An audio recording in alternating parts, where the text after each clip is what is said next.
Bom Dia Ministro.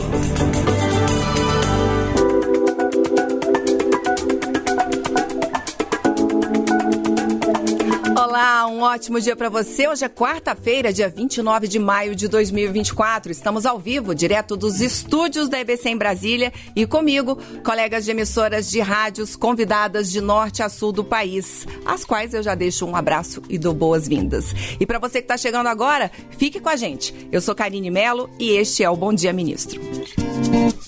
Eu lembro a você que essa é mais uma produção da Secretaria de Comunicação Social da Presidência da República em parceria com a empresa Brasil de Comunicação. Antes de te contar quem será o nosso entrevistado de hoje, eu já vou te dar o cardápio de opções para acompanhar essa entrevista. Estamos em rede facultativa de rádio para todo o país, mas se você quer nos ver e nos ouvir, você pode acompanhar também essa entrevista pela sua TV, no Canal Gov, ou pelo nosso YouTube, que é o @canalgov. Quer mais opções? Então eu sugiro o site da nossa Agência Gov, agenciagov.ebc.com.br, que além da TV ao vivo e de todos os programas que a gente tem aqui no Canal Gov, você acompanha as principais notícias do governo federal. Você também pode baixar de graça na sua loja de aplicativos do seu Android ou iOS o Canal Gov e ver toda a nossa programação ao vivo. O Bom Dia Ministro de hoje recebe mais uma vez o ministro da Agricultura e Pecuária, Carlos Fávaro. Paranaense de Bela Vista do Paraíso, ele é agropecuarista e senador da República. Ingressou na vida política depois de anos de dedicação no agronegócio. Em 2010, foi vice-presidente da Associação dos Produtores de Soja do Brasil, a AproSoja Brasil, e presidente da Associação dos Produtores de Soja e Milho do Estado do Mato Grosso, a AproSoja MT. Também presidiu a Cooperativa Agroindustrial dos Produtores de Lucas do Rio Verde, a Cooperbio Verde. Entre 2015 e 2018, foi vice-governador do estado do Mato Grosso. No estado, também foi secretário de Meio Ambiente entre 2016 e 2017. Em 2020, tomou posse do mandato como senador da República, substituto até o resultado da eleição suplementar convocada pelo TRE do Mato Grosso. Venceu a disputa e conquistou o mandato no Senado, que vai até 31 de janeiro de 2027. Está licenciado do cargo, claro, para comandar a pasta da Agricultura e Pecuária. Prazer recebê-lo mais uma vez. Bom dia, ministro. Olá, Karine, bom dia. É uma honra estar aqui com você mais uma vez e com todo o pool de rádio que está conosco. Maravilha. Ministro, vamos começar já com a medida provisória que vai criar o Fundo Garantidor para apoiar as operações de crédito do setor agropecuário gaúcho. Queria que o senhor falasse um pouquinho dessa medida provisória que está quentíssima, acabou de sair. Perfeitamente. Bom, o Rio Grande do Sul merece todo o nosso apoio, a nossa dedicação, em especial para a agropecuária. O Rio Grande do Sul é o berço da agropecuária brasileira. Foi de lá que saíram muitas tecnologias. A soja no Brasil, por exemplo, saiu do Rio Grande do Sul. Vários gaúchos e gaúchas migraram para o Cerrado brasileiro e levaram tantas oportunidades, tantas tecnologias e fizeram do Brasil esse grande produtor de alimentos. Chegou o momento, diante dessa tragédia, do Brasil ter esse reconhecimento, e é óbvio que está acontecendo uma grande rede de solidariedade, e em especial o governo do presidente Lula com total dedicação. Nós temos que separar o momento, né, tem várias fases. A primeira foi do acolhimento, do resgate, da solidariedade. Tudo isso está acontecendo com força total, com dedicação, apesar dos intempéries que vêm acontecendo. Já na reconstrução, nós temos que dividir isso em duas fases. O primeiro, em especial na agropecuária, é o passivo que tem esse setor. É um setor que já vem de 3 secas consecutivas, quebras de safras muito fortes, e que precisa ter uma repactuação. A primeira medida do governo do presidente Lula foi, então, a suspensão imediata de todos os débitos dos produtores, quer sejam custeios e investimentos, até 15 de agosto, 16 de agosto. É um período que nós teremos para, então, estudarmos propostas, reconstituirmos e repactuarmos todos os débitos. E a outra fase é a reconstrução de fato. Linhas de créditos, investimentos para que possam recompor tudo que foi perdido com essas chuvas. E aí, veja bem, diante de tanto cenário, tanta dificuldade e já repactuação por tudo que já passou, o que falta? Não acabou o dinheiro, o que acaba é o crédito. E a sensibilidade, então, do governo do presidente Lula, não só para a agropecuária, publica essa medida provisória que cria o Fundo Garantidor, que vai atender todas as cadeias produtivas, o comércio, a indústria, a agropecuária, pequenos, médios produtores, com fundo de aval, aonde ele vai ter, lógico, terão todos os critérios, ele vai tomar o recurso no banco e o governo será o avalista desta nova linha de crédito para que ele possa ter a tranquilidade de acessar o recurso e recomeçar a sua vida. E o prazo para pagamento bem estendido? A medida provisória não entra nesse detalhamento. Isso agora vai ser mais ou menos de acordo com as linhas de créditos do BNDES, linhas de crédito de longo prazo, carência, tudo isso de acordo com a atividade e a necessidade do setor. A medida provisória cria o Fundo Garantidor. A partir daí, terão os desdobramentos das novas linhas de crédito. Maravilha, ministro. Então, vamos começar a viajar o país? Vamos embora. Então, vamos começar já com a Rádio Nacional de Brasília. Quem está lá com a gente é a nossa super Priscila Mazenotti. Bom dia para você, Priscila. Oi, Karine, bom dia para você, bom dia, ministro, e também para quem acompanha a gente. Eu queria saber, nesse momento, se já se tem como aí quantificar os prejuízos para o agro nesse momento de chuva lá no Rio Grande do Sul. Já se sabe aí o tamanho do estrago? E queria falar um pouquinho também, ministro, sobre a questão da importação do arroz. Queria saber do senhor qual é o motivo, de fato, para essa importação. Se é para evitar a especulação de preço ou se é uma questão de não se ter estoque do produto aqui no país. Legal. Muito bem, Priscila, muito obrigado pela sua pergunta. Na realidade, o tamanho do estrago ainda está sendo dimensionado. É claro que com as águas que já baixaram, as regiões que já baixaram, é possível já fazer um diagnóstico do que precisa ser reconstruído e posso lhe dizer que é muita coisa. Não será um processo rápido, não será um processo fácil.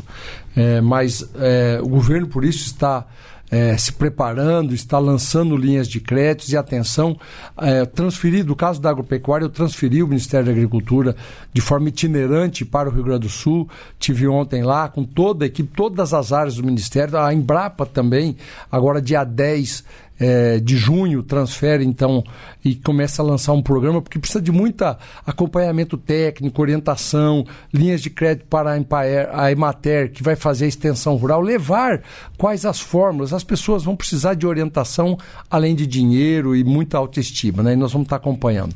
Com relação à importação de arroz, veja bem, com tudo que estamos fazendo para o Rio Grande do Sul, hipótese alguma, Karina, o governo queira afrontar os produtores de arroz. De jeito nenhum.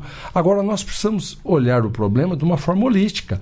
Quais as consequências desta tragédia para a população brasileira?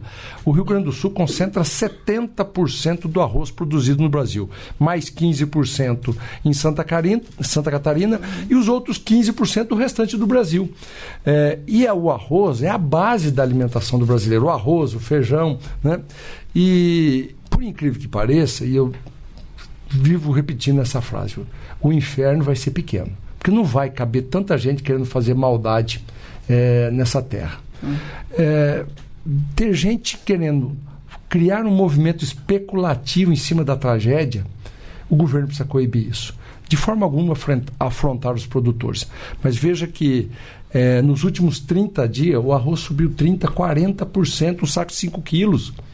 E nós recebemos a Conab de herança do governo passado completamente destruída, não tinha 1 quilo de estoque público. Já passamos por dificuldades, por exemplo, ano passado, com o próprio estado do Rio Grande do Sul, na seca de 2022-23, os produtores lá não tinham milho para dar para suas criações e a Conab não tinha 1 quilo de milho para poder atender e vender para aqueles produtores.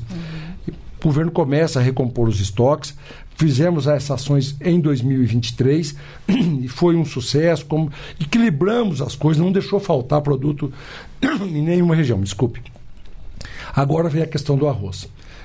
Nós estamos combatendo essa especulação. Teremos agora uma medida provisória que autorizou a compra de arroz importado. Nós estaremos atentos, se preciso, até 1 milhão de toneladas. Nós sabemos que o Rio Grande do Sul tem um estoque suficiente para abastecer o Brasil, independente da tragédia que aconteceu, mas concordando com os próprios líderes do setor lá no estado do Rio Grande do Sul, que o problema hoje é a infraestrutura logística, é a dificuldade para emitir nota fiscal, é isso mesmo. Então, nós não podemos deixar o mercado na vulnerabilidade. A portaria interministerial para a compra do arroz já foi publicada ontem, hoje deve sair o edital de compra e nós vamos gradativamente controlando essa compra, abastecendo o mercado, mantendo o preço nos níveis razoáveis para a população e estimulando também a produção. Será uma ação conjunta e tenho certeza que sairemos bem ao final. Ministro, já que a gente está falando de arroz, quando é que esse arroz que está sendo comprado pelo governo vai estar nas gôndolas dos mercados? E outra coisa, vai ter o selo do governo? Não vai ter? Tudo é polêmica, né, ministro? Eu queria que o senhor comentasse um pouco isso. Quando é que a gente vai ver esse arroz que vai estar identificado, né, ministro? Vai estar identificado.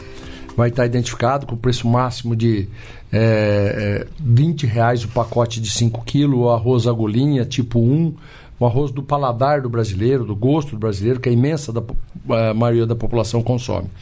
A ideia é que esse arroz, o edital, ele deve sair com prazo, hoje está ficando pronto o edital, para com um prazo de 90 dias a primeira compra, serão 300 mil toneladas, mas gradativamente, e depende muito quem será o vendedor.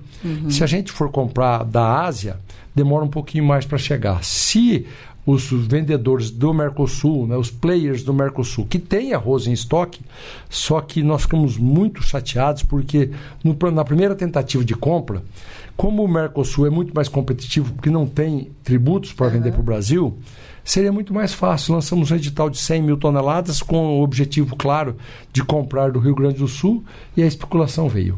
Com 4 dias que nós lançamos o leilão, o volume de recursos disponível para comprar 100 mil toneladas dava para comprar só 70 mil, 30% mais caro. Aí o governo parou, suspendeu aquele leilão. Por determinação do presidente Lula, tiramos o tributo de importação de todos os países. Hoje o Brasil está aberto para vir arroz de onde quiser vir.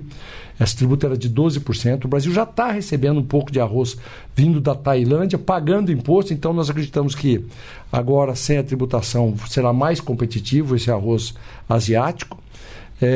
E o leilão vai estar aberto para todo mundo, quem quiser vender para o Brasil. Eu acho que daí o próprio Mercosul vai ter consciência que se ele quiser especular vai vir de outro lugar, então os players do Mercosul devem vender um pouco disso, tenho certeza, e aí imediatamente começa a chegar. O arroz vai chegar com uma embalagem com preço destinado, porque tem uma subvenção do governo. O governo está fazendo isso para controlar o exagero de preço, a especulação financeira de 30%, 40% em 30 dias. Não é concebível uma situação como essa, e ele deve chegar nas gôndolas dos supermercados, eu acredito, a partir de 30, 40 dias já está chegando. E aí o consumidor vai ter um número X de pacotes para comprar, né? Nesse preço. Existe isso ou não? Não vai ter esse racionamento, esse controle não. Tá. Só que eu acho que é algo natural. O mercado volta aos patamares que estava, acabou a especulação. Se tem alguém especulando, mas tem o governo atendendo com um preço justo, o mercado vai voltar para o preço justo. Nós não queremos afrontar ninguém. Não é longe de ter qualquer intervenção, até porque, vamos lá, o Brasil produz em torno de 10,5 milhões de toneladas de arroz. Não são 300 mil que vai fazer a intervenção no mercado, mas vai balizar, não vai deixar ter especulação. Ministro, então, já que a gente está falando em Rio Grande do Sul, vamos lá, vamos à Serra Gaúcha, vamos à Rádio Gaúcha Serra, lá em Caxias do Sul. Quem está lá com a gente é o meu colega Alessandro Valim. Oi, Alessandro, ótimo dia para você, bem-vindo. Bom dia, Karine, bom dia, ministro. Aproveitando, obviamente, para seguir nessa questão das consequências aqui para o Rio Grande do Sul, o senhor falou, ministro, sobre o Fundo Garantidor, falou sobre a questão da suspensão de débitos. Aqui na nossa região, na região da Serra, a gente tem uma característica muito específica de pequenas propriedades, de agricultores familiares. Para esse tipo de grupo que tem mais dificuldade, inclusive, às vezes até o acesso a esse crédito maior, a créditos mais amplos, há alguma ação específica pensada para pequenos agricultores, para a agricultura familiar aqui da Serra Gaúcha e de outros pontos do estado também, ministro? Olá, Alessandro. Tem sim, viu? O governo está muito atento a isso, a categorização das linhas de crédito com as particularidades que cada um precisa. É fato, essa região aí da Serra Gaúcha são de pequenos produtores que foram muito afetados. As linhas de crédito, por exemplo, já estão disponíveis. Tem uma linha de crédito da Pronamp e Pronaf disponível, dependendo do status do município, se é calamidade ou emergência. O de calamidade, os pequenos produtores podem sacar até R$50 mil, com juros bastante acessíveis, e já a fazer o financiamento recebe um rebate de 25%. Ele pega R$50 mil e já passa a dever só 38%. E para os municípios com estado de emergência, os pequenos produtores, podem levantar até R$40 mil com o mesmo rebate de 20%. Então ele pega R$40 mil e está devendo só 30%. Então já é um incentivo para ele começar, com juro bastante baixo, com carência e com um rebate já do valor que ele vai estar levantando, para que ele possa ter viabilidade econômica. Este é o Bom Dia Ministro, que hoje recebe o ministro da Agricultura e Pecuária, Carlos Fávaro. Ministro, vamos sair então do Rio Grande do Sul e vamos lá para a sua região. Vamos lá, Lucas do Rio Verde. Sou paranaense, mas é mato-grossense também, né, ministro? Cheguei lá 40 anos atrás, em Lucas do Rio Verde, quando era um simples assentamento de reforma agrária, antes de ser município. Então pronto, então vamos lá para a Rádio Agro João Ricardo. FM, exatamente. Bem, João Ricardo, um ótimo dia para você. Bom revê-lo, viu? Ok, bom dia, Karine, bom dia também ao ministro Fávaro. É um prazer estar participando pela primeira vez do programa. E claro, como o ministro mesmo disse, né, Mato Grosso é a sua segunda terra natal, digamos assim. E uma das preocupações, ministros, que nós temos aqui na região, a qual o senhor conhece muito bem, em relação à moratória da soja, né? Embora, inclusive ontem, houve uma reunião em Cuiabá com o Tribunal de Contas falando sobre esse assunto. E qual que é a preocupação do Ministério e também o que o Ministério pode falar para os nossos produtores em relação à moratória do soja, que é um assunto bastante debatido e que também tem preocupado muitos municípios, principalmente os pequenos. Muito bem, João Ricardo. Este é um assunto bastante polêmico que está a pauta do momento no estado de Mato Grosso. Eu acompanho ele desde o começo. É importante dizer, Karine, até para os ouvintes de todo o Brasil que não conhecem do assunto, ele afeta todo o Brasil, mas está especificamente muito em evidência no estado de Mato Grosso. Esse assunto é um assunto de privados, não tem nada a ver com o poder público, nada a ver com o poder público. É um acordo feito entre a organização, a Associação Brasileira de Óleos Vegetais, todos os trades que operam, os grandes trades que operam no Brasil, comprando soja, e uma organização não governamental, o Greenpeace, que estabeleceu a não compra de soja oriunda de desmatamento depois de 2008.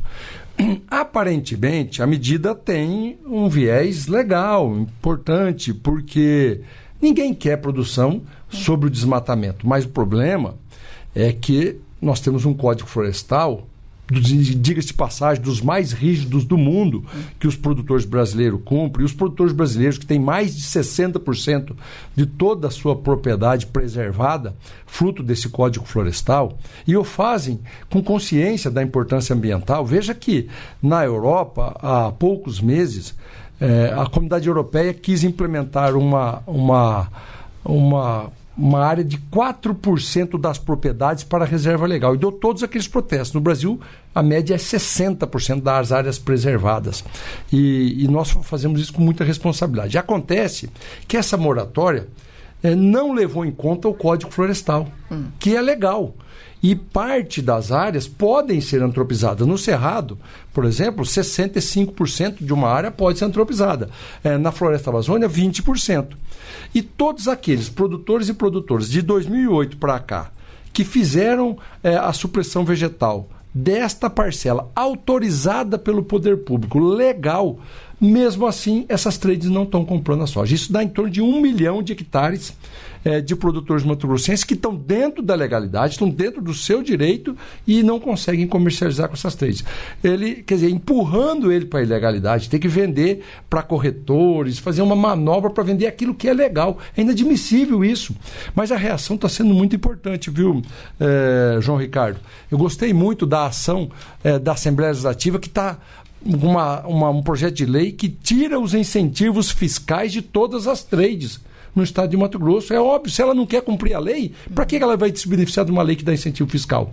É a reação do governo, é a reação do poder público com qualquer pessoa ou empresa que queira cometer ilegalidade. Exageraram na dose da medida e a reação está sendo do mesmo tamanho. Este é o Bom Dia Ministro, que recebe o ministro da Agricultura e Pecuária, Carlos Fávaro. Ministro, vamos então, a gente sai do Mato Grosso e vamos a Belo Horizonte. Vamos à Rádio Itatiaia. Quem está lá com a gente hoje é o Marcelo Fonseca. Oi, Marcelo, ótimo dia para você.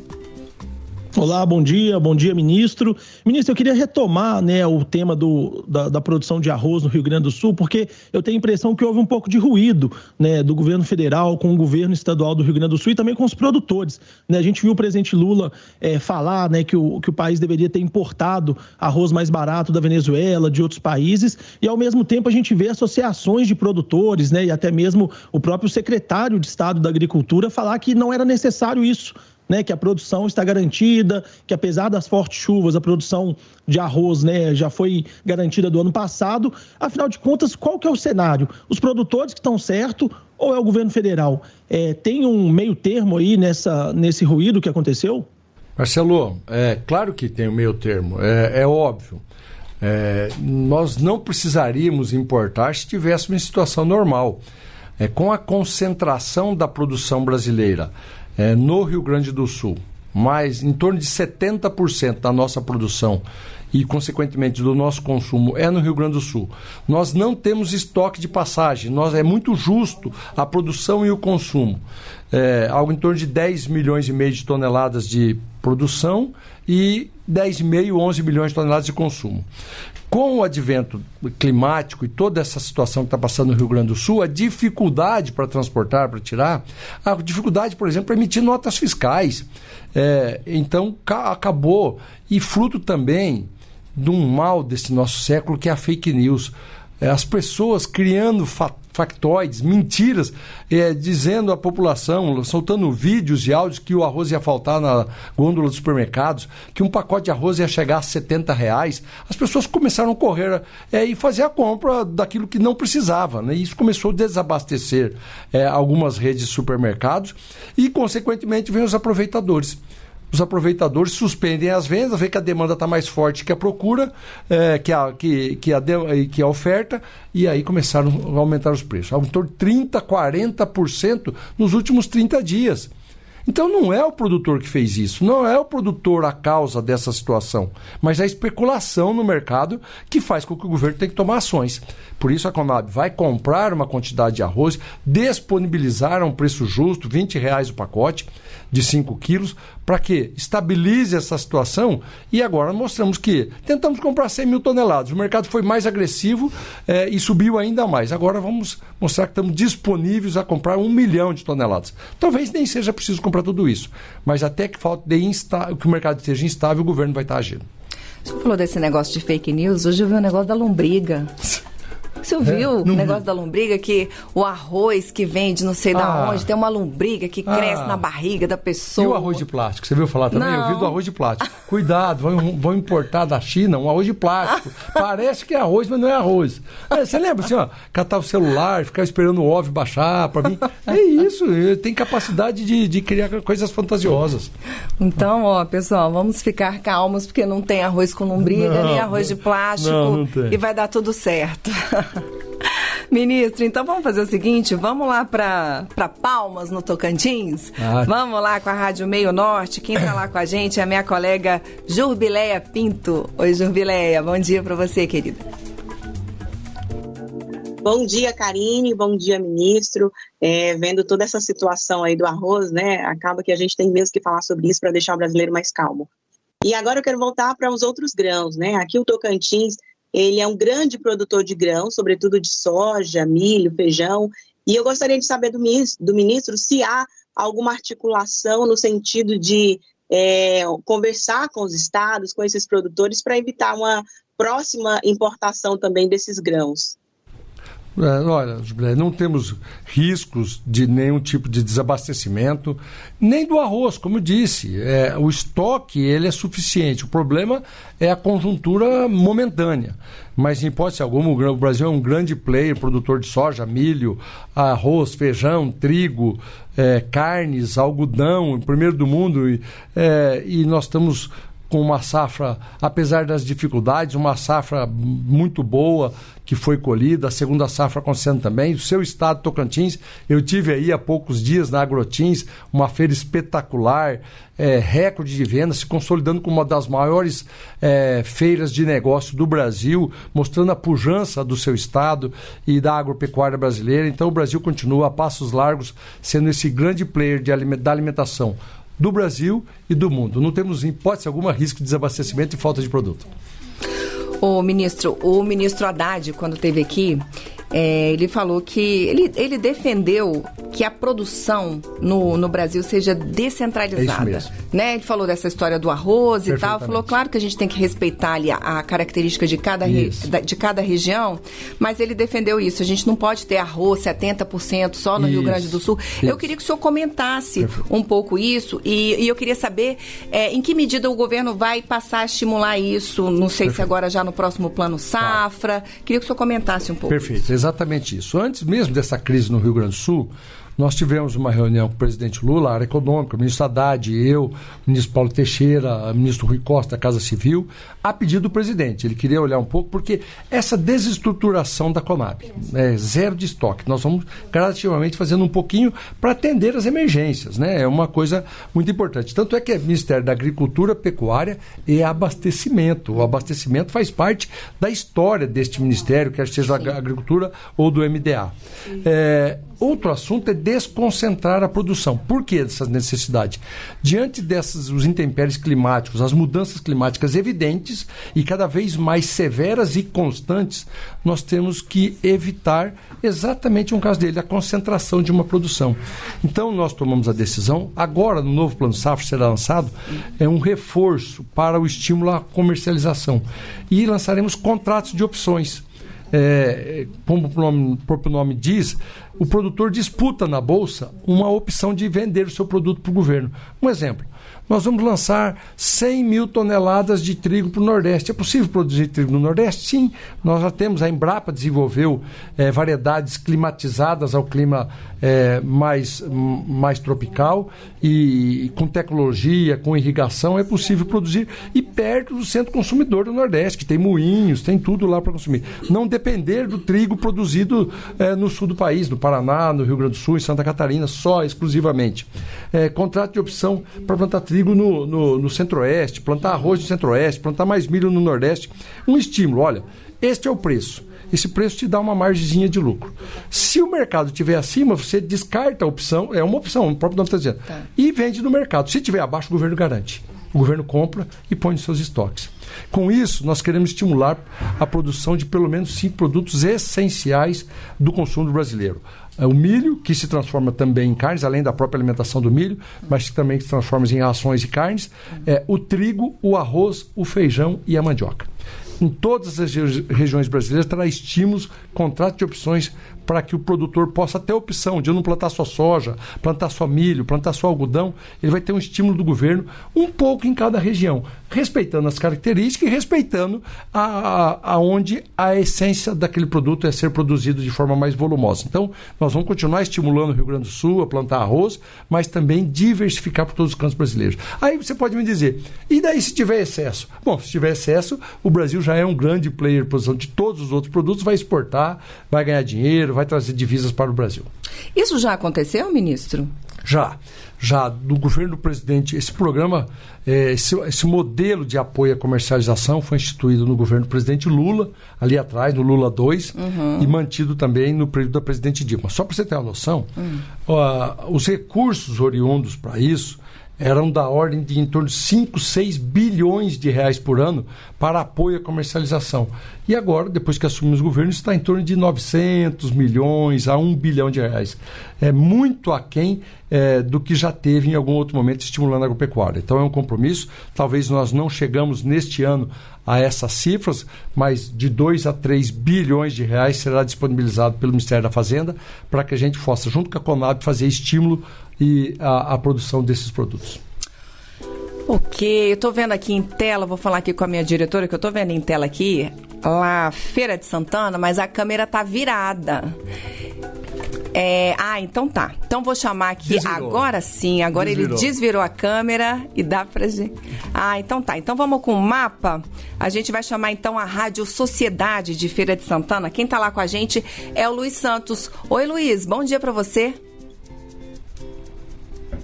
Bom dia, ministro. Bom dia a todos os colegas.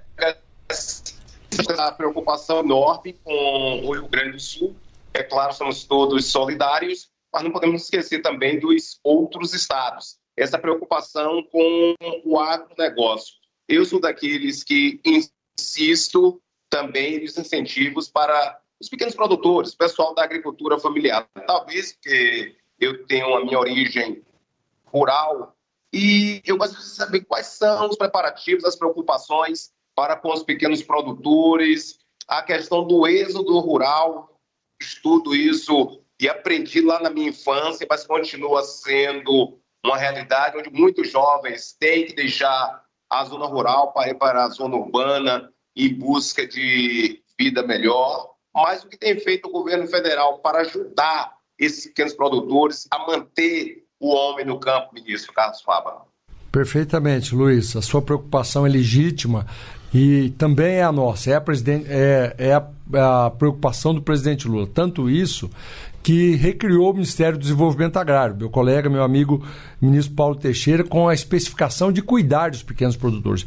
Não existe uma separação de agricultura. Todo mundo é agricultor. O que existe é a necessidade de estímulo maior aos pequenos produtores, aquele que produz o alimento que vem na nossa mesa. O grande agronegócio, a imensa maioria da sua produção é destinada à exportação, às divisas brasileiras, à geração de emprego, ele é muito importante, gera emprego na cidade, gera emprego no campo, compra de máquinas, equipamentos. Mas a agricultura familiar coloca o alimento na nossa mesa. Precisa ser estimulado. E por isso, o presidente, com essa consciência, recriou o Ministério da Agricultura, da Desenvolvimento Agrário. Também fizemos o maior plano safra da história para a agricultura familiar, recriou programas importantes que foram feitos lá no governo do presidente Lula, como por exemplo o programa Mais Alimentos, que vende, que estimula a venda e financia máquinas e equipamentos para pequenos produtores com taxas de juros bastante subsidiadas, inclusive até negativas se olhar a inflação. Quando você faz uma linha de crédito com juros de 4% e tem uma inflação em torno de 4%, é juro zero, né? Para os produtores, carência, estímulos. O PAA, Programa de Aquisição de Alimentos, hoje está a todo vapor, comprando a produção da agricultura familiar e distribuindo àqueles que precisam, estimulando também tecnologias, a Embrapa participando. Então, um conjunto de ações de retomadas, a conectividade no campo, o estímulo para o filho de um trabalhador, de um pequeno produtor. Ele não quer ficar sem internet, sem estar conectado com as redes sociais. Então, a conectividade no campo, nas pequenas propriedades, também está sendo um trabalho sendo muito feito a várias mãos, o ministro Juscelino, o BNDES financiando. Então, enfim, conjunto de ações para garantir o pequeno produtor no campo e continuar produzindo o alimento de qualidade que chega na nossa mesa. Bom dia, ministro. Hoje recebe o ministro da Agricultura e Pecuária, Carlos Fávaro. Ministro, queria que o senhor falasse um pouco sobre essa doação de carne que aconteceu essa semana. O senhor teve reuniões aí com o presidente Lula e com o setor, e aí foi anunciada uma doação aí de milhões de carnes, em carne bovina, carne suína, carne de frango, né? Queria que o senhor falasse um pouquinho sobre isso. Karine, talvez Deus permitiu que o Brasil, o mundo que vive momentos de tanta intolerância, de animosidades, de desrespeito aos diferentes, as pessoas começaram por uma simples questão de pensar diferente e não compreender que o outro pensa diferente. Até morte teve nesse sentido. Um processo tão chato que o Brasil perde a característica de ser um país alegre, feliz. E talvez Deus permitiu que essa tragédia pudesse reconectar os brasileiros. Há um grande movimento de solidariedade. O Brasil todo comovido e trabalhando em prol da reconstrução e do bem-estar dos gaúchos. E não é diferente no setor privado, na iniciativa privada. Na quinta-feira passada, o presidente Lula me ligou e falou: olha, Fávaro, nós estamos com muitos donativos, muitas pessoas doando alimentos, água, roupas, colchões, muito, muito mesmo. Mas os alimentos não perecíveis, grãos, arroz, feijão, fubá, farinha de trigo, açúcar, café, mas falta proteína, está faltando proteína na mesa, na marmita, na alimentação dessas pessoas, e são milhares de pessoas. Falta carne, falta ovo, porque é perecível. E aí eu imediatamente comecei a conectar com as empresas e descobri, por exemplo, uma das maiores produtoras de ovo do Brasil, por não ter uma logística, não saber como entregar, não saber como distribuir este ovo, o que ela fez? Ela mudou, ela pegou e de vez mandar ovo para lá em solidariedade, comprou 50 mil litros de leite longa-vida e mandou distribuir leite, porque ela não tinha como fazer. Bom, então mostrou de fato essa dificuldade que estava tendo. Nos reunimos, eu convidei as associações dos frigoríficos, de todas as carnes, como você falou, e uma reunião muito feliz, muito solidária, e onde eles propuseram aqueles que tinham as suas redes de distribuição, recebe do outro, olha, eu vou doar, mas eu também recebo o teu, porque eu tenho centro de distribuição, meus caminhões, minhas caminhonetes, meus carros frigoríficos, distribuem em todas as redes, são 590 cozinhas solidárias funcionando hoje no Rio Grande do Sul, e então nós estamos organizando com eles, já começaram a fornecer, no primeiro momento, 2 milhões de quilos de carnes, além de algumas carretas de ovos. Se uma refeição consome 300 gramas de carne, uma boa refeição, significa que é o suficiente para fazer 6 milhões de refeições com proteína, com carne para essa população. E isso vai ser gradativamente. Por quanto tempo? Quanto tempo necessário? Quanto tempo precisar? Então foi um grande gesto de solidariedade, um apelo feito pelo presidente Lula, que a iniciativa privada rapidamente respondeu, e nós ficamos muito felizes. Sem dúvida, um gesto muito importante. Ministro, vamos aqui a Londrina, então, no Paraná. Vamos à Rádio Paiquerê. Quem mandou uma pergunta para a gente foi o Lino Ramos. Bom dia, Lino. Bom dia, ministro. Eu gostaria de saber de que maneira, na prática, o governo vai atuar para amenizar essas perdas dos agricultores no Rio Grande do Sul e de que maneira é possível agir para que estas perdas não afetem diretamente toda a economia do Brasil e consigamos ter uma recuperação mais breve possível de toda esta situação.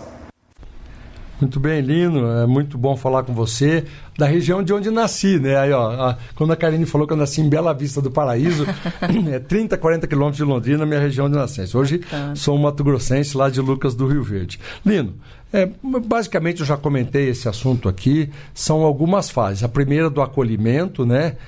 Do resgate às famílias, aos animais, dos centros de convivência, onde as pessoas estão vivendo e sendo encaminhadas. Depois começa a reconstrução nas mais diversas áreas.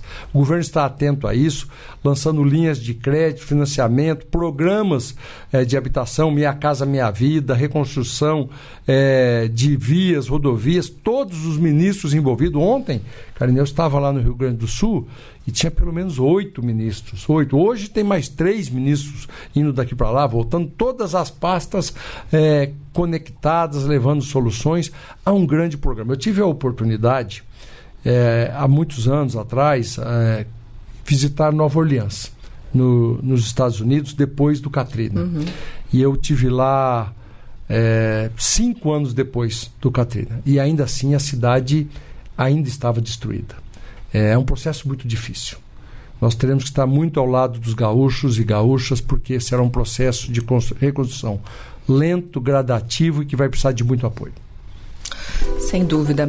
Ministro, aliás, antes de chamar aqui para a nossa conversa de novo o Alessandro Valim, lá da Serra Gaúcha, eu quero lembrar que você pode acompanhar essa entrevista pelo nosso YouTube, pelo @canalgov. Essa e outras entrevistas estão lá disponíveis e também o áudio dessa entrevista pode ser acessado a qualquer momento pela nossa rede nacional de rádio.ebc.com.br.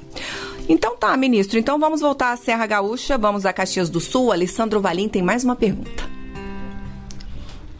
Pois é, ministro, uma das questões que tem se falado bastante aqui, e isso no aspecto amplo, né, não só na agricultura, é a questão da prevenção, da mitigação. A gente sabe que talvez um evento tão extremo como esse que a gente teve aqui no Rio Grande do Sul não vai acontecer com tanta frequência, mas os eventos climáticos vão ser mais fortes. Talvez não com essa frequência que a gente teve aqui, mas as mudanças climáticas têm provocado isso, que os eventos sejam mais extremos. Então se fala muito em prevenção, em mitigação, em como as cidades podem se preparar para isso.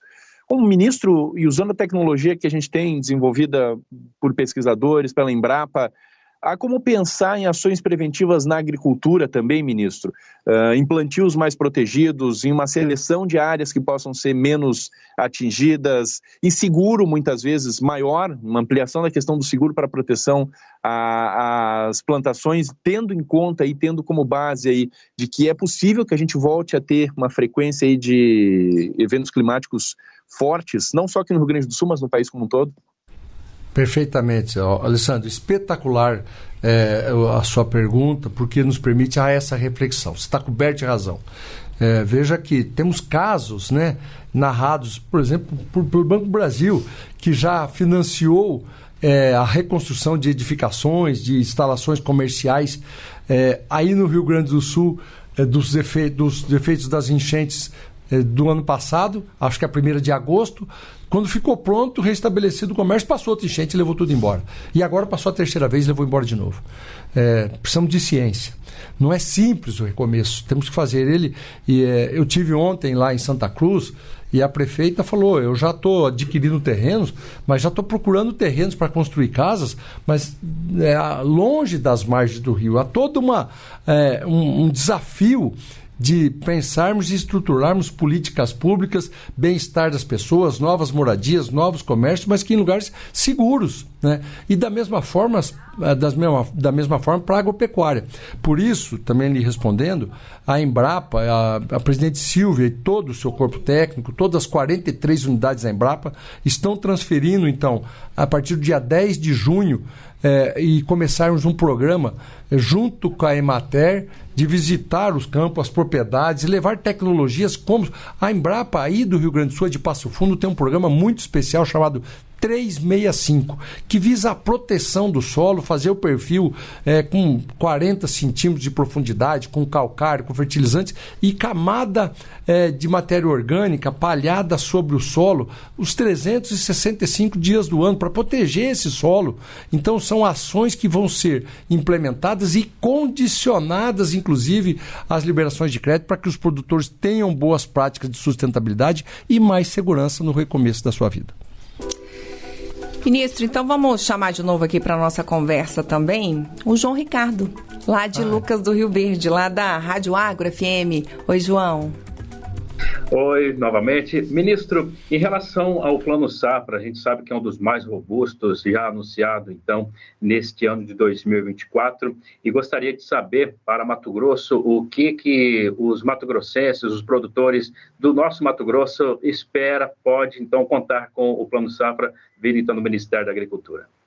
João, fizemos 2023-2024 o maior Plano Safra da história. Como o Mato Grosso é o estado maior produtor de alimentos, maior volume de áreas, maior rebanho bovino, ele certamente levou os maiores recursos, maior volume de recursos por consequência natural, né? Mas além disso, uma das grandes inovações que tivemos foi a linha de crédito dolarizada.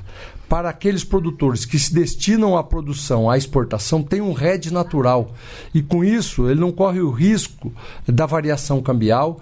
Essa linha de crédito foi criada o ano passado, já emprestou mais de 8 bilhões de reais, financiando máquinas, equipamentos. Agora terá inovação, nós vamos poder financiar também armazéns, custeio dolarizado, é uma inovação espetacular, com juros internacionais, juros mais baixos. O Brasil, infelizmente, a insensibilidade dos dirigentes do Banco Central Brasileiro ainda mantém uma taxa de juros de 2 dígitos, 10,5% ao ano, Karine. É fora da realidade. realidade. Nós temos uma inflação abaixo de 4%, quer dizer, o juro real passa de 6% ao ano. O juro real, nenhum lugar do mundo tem um juro desse. E atividades de alto risco, como a agropecuária, precisam, todas as atividades, mas em especial a agropecuária, precisa e convive com os seus concorrentes com juros mais baratos internacionalmente. Essa linha dolarizada, então, é uma oportunidade de termos juros mais baratos aos produtores e já estamos estruturando, João Ricardo, o novo Plano Safra, que deve ser lançado nos próximos 30 dias e o compromisso do presidente Lula é suceder os planos safras, um maior que o outro. Você vai ver que será um plano safra ainda maior, um novo recorde será batido para estimular essa atividade que é a força da economia brasileira. Plano Safra, que o ministro estava me contando aqui, que vai ser lançado no final de junho. Final de junho. Ministro, eu queria saber do senhor o seguinte, esse solo encharcado lá no Rio Grande do Sul, o senhor falou dessa experiência nos Estados Unidos, que demorou muito e tal, então eu queria saber o seguinte, para esses produtores que perderam tudo, né, que estão ali no leito do rio, que perderam absolutamente tudo, que estão com esse solo encharcado, chovendo, que não tem ali como recompor, como é que fica a situação deles? De que maneira o governo, o ministério, pode ajudar esses produtores que não têm o que fazer agora? Olha, existem várias propostas, eu já ouvi do deputado Barcon, deputado do Rio Grande do Sul, uma proposta de lei que já está no Congresso Nacional, especificamente anistiando as dívidas desse produtor, porque ele não tem como pagar. Eu não sei se isso será possível, a anistia, mas rebate do valor das dívidas, estímulo à reconstrução desse solo, mudança de atividade, por exemplo, se ele plantava arroz ou qualquer coisa nas margens desses rios e que já passam por severas inundações e a tendência de que volte a ocorrer, então qual outra atividade econômica pode ser feita lá? Talvez uma floresta plantada, que traga rentabilidade para ele, mas com mais segurança, com menos risco, com menos vulnerabilidade. De novo, é um processo que precisa ser estudado com muita ciência e a Embrapa terá um papel fundamental e sabe da sua responsabilidade. Por isso, a presidente Silva está transferindo, então, para lá, a partir de 10 de junho, a estrutura da Embrapa para começar a visitar, junto com a Empaer, as propriedades afetadas, fazer um diagnóstico e as recomendações mais apropriadas para essa reconstrução. Bom dia, ministro. Recebe hoje o ministro da Agricultura e Pecuária, Carlos Fávaro. Ministro, vamos voltar a Palmas. Vamos lá com a Rádio Meio Norte de novo. A Jurbileia Pinto está lá a postos. Olá, Karine. Olá, ministro. De volta aqui. Agora eu quero fazer uma pergunta, saindo um pouco desse foco, né, dessa tragédia do Rio Grande do Sul, dessa situação que estamos enfrentando, mas perguntar ao ministro o seguinte, pelo menos aqui em Palmas, eu sei que em outros estados também, nós temos uma grande força com a produção urbana de hortas comunitárias. E eu sei que é um grande desafio para o Ministério manter esse abastecimento alimentar, né, no país. E eu gostaria de saber do ministro se há algum plano, alguma ação para implantar novas cultivações, de repente, a agricultura urbana, né, fortalecer a agricultura urbana, sem trazermos prejuízos aí socioambientais e também sem explorar novas áreas cultiváveis. Jubilé, esse assunto é muito relevante, são programas muito interessantes. Eu conheço alguns aí de Tocantins, em vários municípios que têm hortas com viés social, que ela faz um aspecto muito grande da sociedade. Primeiro ela faz capacitação, ela ensina homens e mulheres que não têm uma atividade econômica, que estão desempregados, a aprender a lidar com a terra. E dali já tirar a sua alimentação. Segundo, tem o viés social, né, de distribuição desses alimentos. Tem o viés educacional, porque muitos deles têm a participação de escolas técnicas, de institutos federais, de formação de engenheiros agrônomos, técnica agrícola, aprendendo também e já ensinando, fazendo hora de estágio. Então, tem um aspecto muito legal. Eu conheço, esse programa existe também a nível do governo federal, só que não no Ministério da Agricultura, é no Ministério do Desenvolvimento Social, no Ministério do Desenvolvimento Agrário, e tem todo o apoio. Lá em Mato Grosso, por exemplo, no meu estado, nós estamos aproveitando essa experiência, estamos implementando um programa como esse, nos terrenos públicos, para a implementação de hortas comunitárias, e tenho certeza que é um sucesso e um bom exemplo para as cidades e os prefeitos que vão começar agora as suas campanhas eleitorais. Fica a dica, né? Façam programas como esse no seu programa de governo, que tenho certeza vai ter a adesão da população e vai ser boa capilaridade para ganhar votos e depois cumprir com a população. Aí, já vejo aqui também na tela a nossa Priscila Mazenotti, da Rádio Nacional de Brasília. Já está a postos também. Vamos lá, Pri. Ministro, o senhor estava falando aí no Plano Safra, né, lançamento em 30 dias. Eu queria saber do senhor em que medida essa questão do Rio Grande do Sul provocou aí uma mudança de planos, pensando também em seguro rural e já olhando para o futuro, né, na possibilidade de ocorrer novas emergências climáticas. Priscila, é fato, o Rio Grande do Sul só evidenciou aquilo que a gente já estava planejando. Como já disse aqui, o estímulo à descentralização, o ministro Haddad esteve aqui com vocês, falou a mesma coisa. Nós já tínhamos planejado estimular a produção de vários produtos da agropecuária brasileira em todas as regiões, descentralizar. Também o seguro rural. Já era fato que com as mudanças climáticas evidentes, com secas, com chuvas excessivas, tempestades. Tivemos no Rio Grande do Sul uma tempestade também aí, ventanias que destruíram armazéns, galpões. O seguro passa a ser muito necessário e incrementado. Então, dentro do novo Plano Safra, nós teremos mais recursos para a subvenção do prêmio ao seguro rural.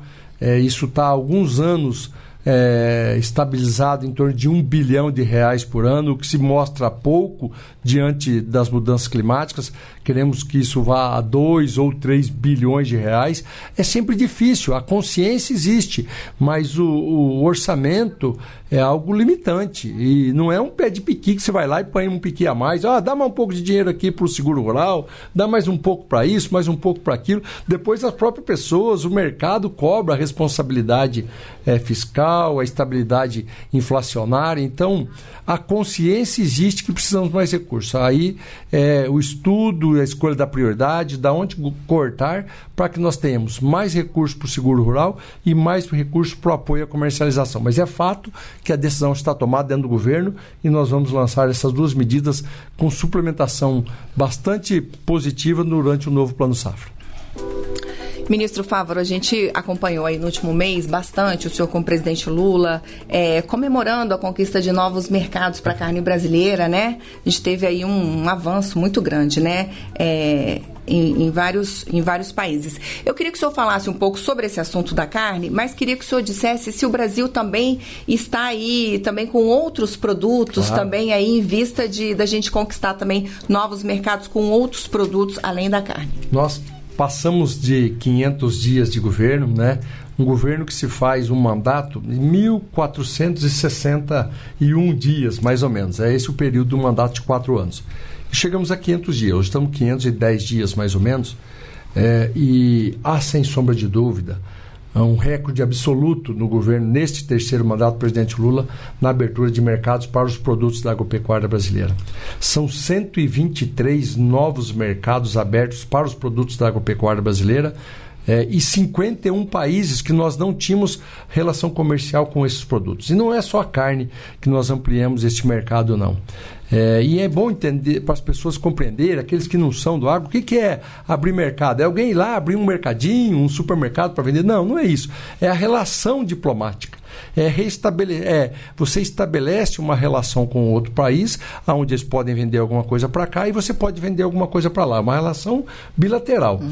E nós passamos a vender produtos que não vendíamos. Ou se vendíamos, não vendíamos em tanta quantidade. Por exemplo, nós há 20 anos buscávamos vender carne bovina e suína para o México. 20 anos.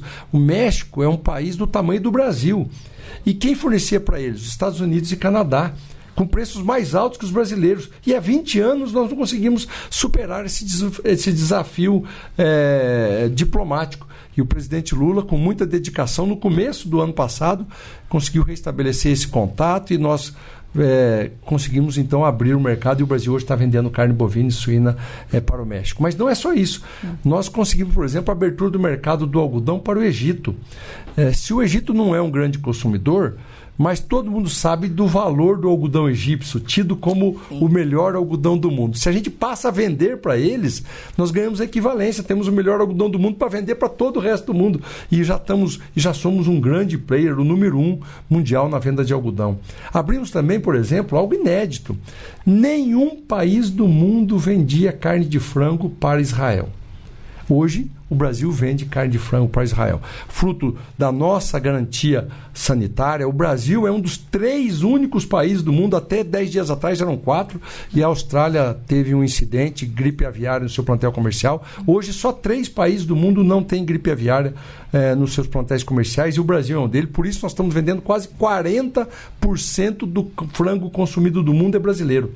E Israel, muito exigente, tem uma questão ainda religiosa, um símbolo, um abate kosher, que eles chamam, que o Brasil conquistou esta capacidade de fornecer. Então não é só vender carne de frango para Israel, que são 10 milhões de pessoas. Todo judeu do mundo inteiro vai ver numa bandejinha de carne de frango brasileira o símbolo kosher e vai ter a sua segurança religiosa atingida, e pode comprar um judeu de São Paulo ou de Nova York ou de qualquer lugar do mundo ou de Londres, vai passar a comprar. O Brasil caminha a passos largos. A relação com a China foi muito avançada. Nós, desde 2019, não tinha habilitação de nenhuma planta frigorífica a mais para a China. E, neste período, 38 plantas frigoríficas foram abertas, habilitadas para vender para a China.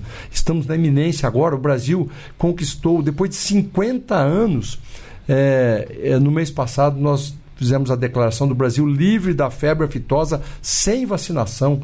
A nossa sanidade animal e vegetal, Karine, está espetacular. A régua lá em cima, conquistando os mercados mais exigentes.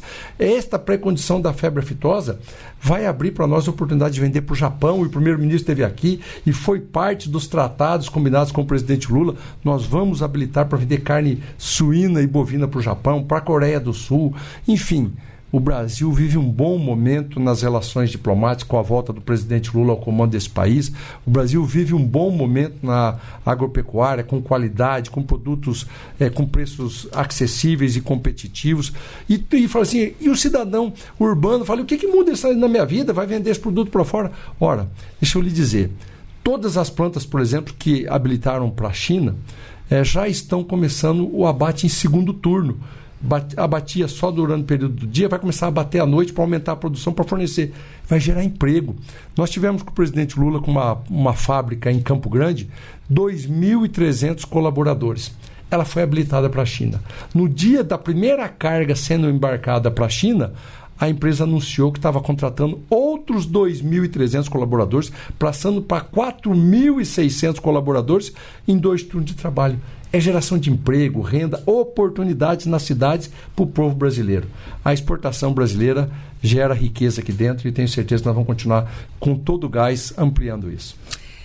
É isso, e com essa notícia das exportações brasileiras, eu queria convidar o senhor para se despedir. Olha, muito obrigado, Karine, a todo o pool de rádios que estavam conectados conosco. Muito obrigado a toda a equipe que está aqui dando suporte para a gente. É fundamental, em tempos de fake news, nós temos uma comunicação, um jornalismo eficiente, transparente, verdadeiro, para levar a informação de verdade para a população. O poder público, não basta só você fazer as coisas certas, trabalhar, se dedicar, tem que prestar conta.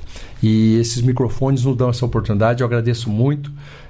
Desejo um bom feriado a vocês e que vocês continuem fazendo esse trabalho importante para a população brasileira de informar a verdade com qualidade a todos os brasileiros. Ministro Fávaro, a gente que agradece, viu? Obrigada de novo por ter vindo. Também agradeço aos colegas que fizeram o Bom Dia Ministro de hoje. Acho que foi um programa bem esclarecedor. E é isso. E a gente se vê na semana que vem. Hoje quem assina os trabalhos técnicos, hoje não, como sempre, é ele, Reinaldo dos Santos, o nosso operador do Império. A gente se vê então na semana que vem. Um abraço para todo mundo, excelente feriado. Tchau! Música